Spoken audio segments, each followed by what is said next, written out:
this isn't my usual camera angle.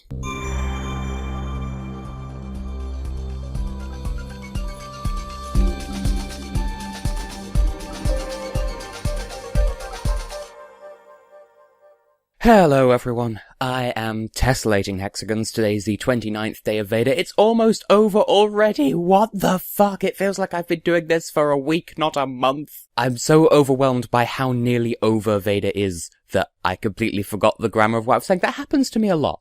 I'll say something, and I'll get halfway through the sentence, and I'll forget how I started the sentence grammar-wise, and so I have no idea what to say to finish it. And this happens as much in my native language as it does when I'm speaking foreign.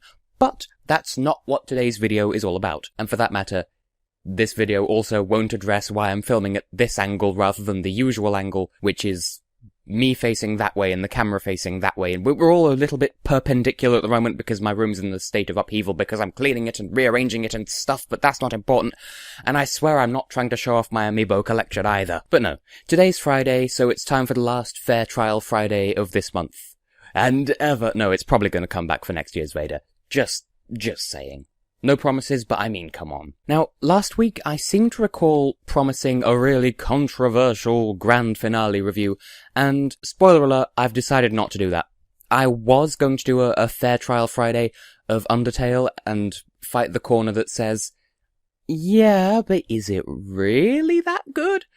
But having said that, my perspective would only be based on the pacifist and neutral runs. I have no experience of the merciless run. Yet. But I still feel like there is a case to be made to argue against maybe it's not the greatest game of all time, maybe it's just self-aware, but that's a huge philosophical debate that I just don't want to get into. So instead, I'm going to be defending a game that I actually quite like, that I've seen maligned, but not necessarily unfairly so. The game in question being Polarity, which is a game on Steam.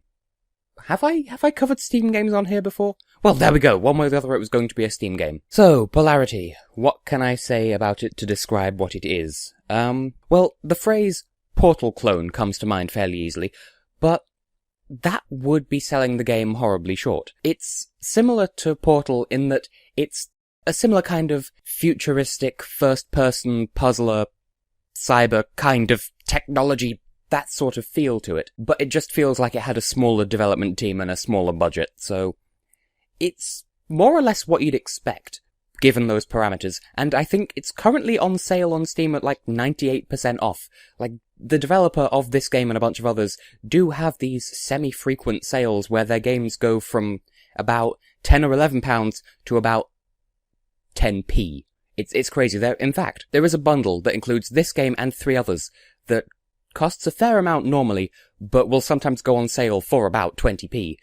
And sometimes its constituent games aren't on sale, although in this case, they are. So that means you can get 4 games for 10p, or buy them separately for about £10 a piece, which is a bit crazy. So the idea of the game is, it's a 3D, it's your standard 3D Unity engine, first-person puzzle platformer kind of thing. The main gimmick is Polarity, hence the name of the game. You can be either red, which is north, or blue, which is south. And it's not quite as engagingly implemented as the polarities of Supermagnetic Neo, but it's the same kind of idea, sort of, in that the way you interact with the environment depends on which polarity you are. At its core, it sounds like one of those ideas that's really simple, but has a load of potential applications that could make for a really good game. And for the most part, you see some of those applications.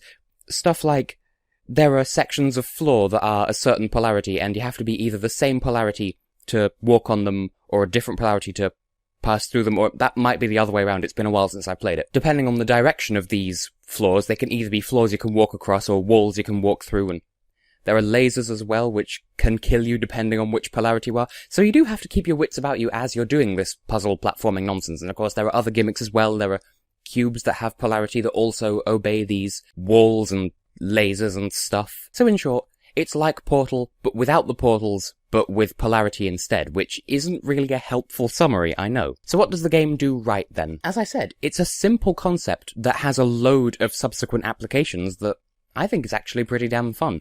I played through the game myself, and it's not immensely long. There aren't that many levels, but I enjoyed the time I spent playing it, even though it does very much feel as though, like, For as long as you play, you can feel how few people worked on it and how small their budget was, but that doesn't mean that it's a horrible, glitchy, buggy mess. It's just...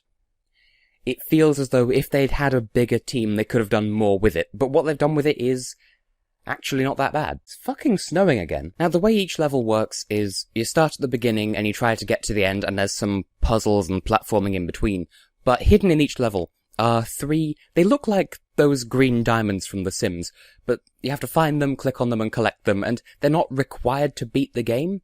Well, no.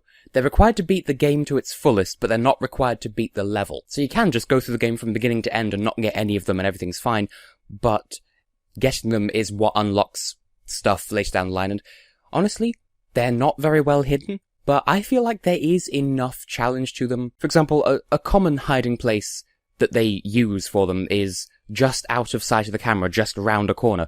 So, if you're wise to the way the game works, the way it hides those, well, it refers to them as data fragments. If you know you're supposed to be looking for them and collecting them, then yes, it's fairly easy to think after a few levels, oh, that's a really suspicious corner, what's around it? Oh, it's another data fragment. And at that point, perhaps it becomes a bit monotonous because they're not that difficult to find.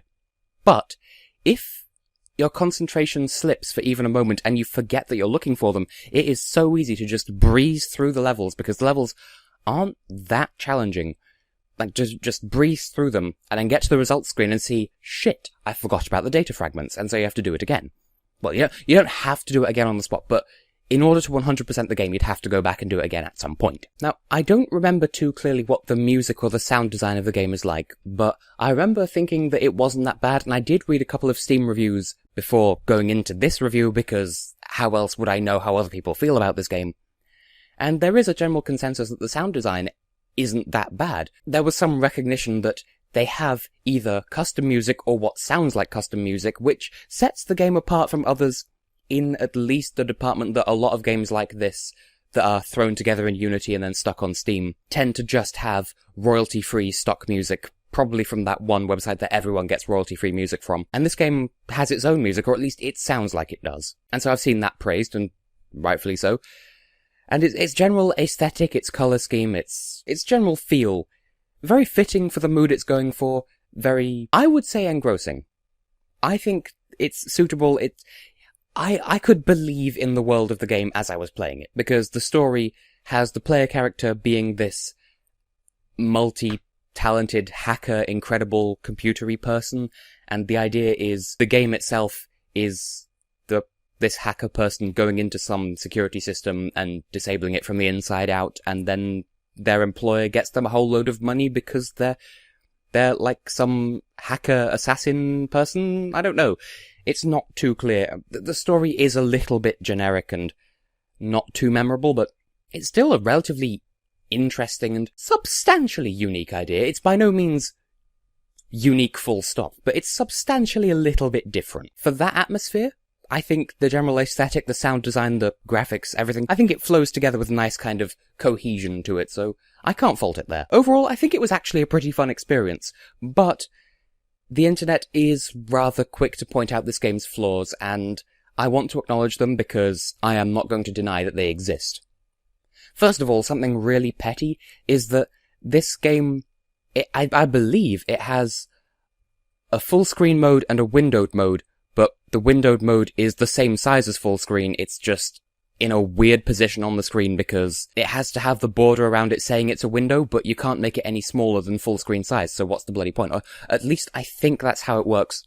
If I could get it to a reasonably small size, then I would totally consider recording it, streaming it, let's playing it, or something, because it is a pretty good game, but in that regard, I'm kind of limited. As people have been quick to point out, it has a lot of mechanics in common with Portal, which by itself is no bad thing, because there's nothing wrong with borrowing the occasional bit of inspiration from someone who did it right, I suppose, but that does make it feel a bit generic. Once you get past the gimmick of Polarity, it does just feel like this could just as easily be a Portal game, just with a different coat of paint. It does feel like every level is, as one reviewer put it, a sterile test track environment, because that's essentially what it is, and that's a criticism that I have as well. This game could be so much better if there was some flow between the levels, but That's not how it is. Every level is its own self-contained entity, so while that does make it easy to have a level select so you can just jump between levels at will if you want to jump to a certain puzzle, that's fine, but it breaks the immersion somewhat, because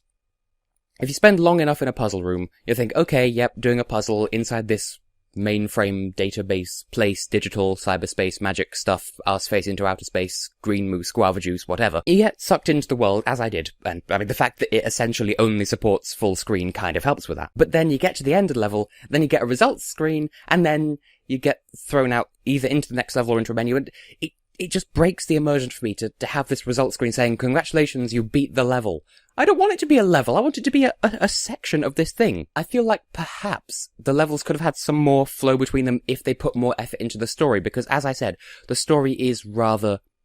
And it's an original idea, but presented in a very cookie-cutter, bland, half-assed kind of way. There are about 2 cutscenes, if they can even be called that, throughout the entire experience, and they're presented in a not very memorable way. As I recall, they're vaguely comic booky, but they really don't stand out to the point where it's easy to forget that they're even meant to be cutscenes, not just this... Not sure how to describe it, but you know how in the olden days there would just be this wall of text, that's your story, press A to continue. It kind of feels a bit like that. Now, I will praise the fact that this game has a co-op mode. It has an entirely separate co-op campaign, so again, drawing inspiration from Portal, but it's only local co-op.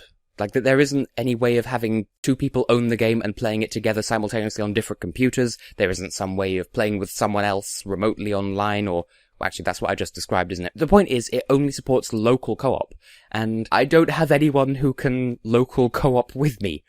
It's kind of not very considerate in that regard. Like, I know at least 1 or 2 people who also have this game who are friends with me on Steam, and I could play it with them, but it doesn't support that, and it's rather frustrating. At the very least, it didn't when I last checked. They may have updated it since then, I don't know, but certainly the last time I played it, no, it only supports local co-op, and that kind of sucks, because while you can adjust the key bindings and the controls and whatnot so it's best suited to your personal playstyle or your custom controller or whatever, it will only allow one player to be the keyboard, so whether that's player 1 or player 2.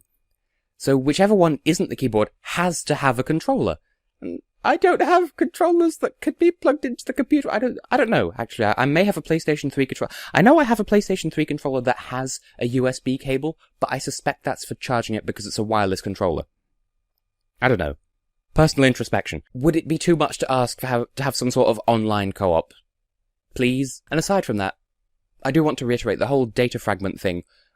If you remember to do it, then they are really not difficult to find. It's sort of a one-trick pony kind of thing. Oh, there's a little bit that's slightly out of the way.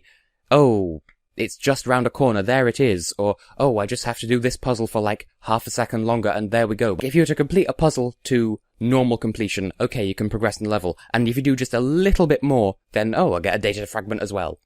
Sort of like, you know how in mobile games, you get like a rating out of 3 stars when you beat every level? It's like, if you do a puzzle to a 2-star standard, you get completion, and do it to a 3-star standard, your extra star bonus is the data fragment. That's not how it works in-game, that's just an analogy. So overall, the public rates this game somewhere around here. I do think that's a little bit harsh. Even though the criticisms that the public have raised are very, very valid, I feel conflicted on this one, and so my personal opinion rates it closer to here. So I will concede that the public are for the most part right, but I will say, what this game does wrong, it does very badly wrong, but what this game does right, it does very, very goodly right. Is that where this sentence is going? The bad stuff is bad, the good stuff is good. I'll leave it to your discretion as to whether it's worth buying, but the general consensus is it's not worth paying full price for, which makes it a really good thing that this game is so frequently on sale for 98% off. And so I will have to agree with the reviews that say, not worth full price, but definitely worth 10p or whatever the sale price is. So definitely a fun game, although I have heard some people slating it as boring because the level design is on the easy side and it is rather easy to find all the data fragments. I would like to comment on the co-op campaign, but since I can't do the co-op campaign, I can't say, to be quite honest, but then again, Peanut Butter Gamer can get away with slamming Sonic Heroes despite having only played 3 of the 4 teams, even though each team's playstyle is rather different. So I think I can get away with missing out an entire swathe of the game without repercussions. Me? Salty? No. To be fair, PBG isn't that bad of a guy, it's just... just that one thing that stuck with me. But anyway, I'm getting horribly sidetracked, and, well, it's not hard to get sidetracked considering, okay, it stopped snowing now, but the rest of my room is a mess, and that kind of, you know what they say, tidy room, tidy mind, and my room is not very tidy right now, so my mind is an absolute bomb site. So, I will just end this video now and get to uploading it and stuff. I have been, and will continue to be, Tessellating Hexagons, and I will see you in whichever video of mine you happen to choose to watch next, you lovely people. See you then.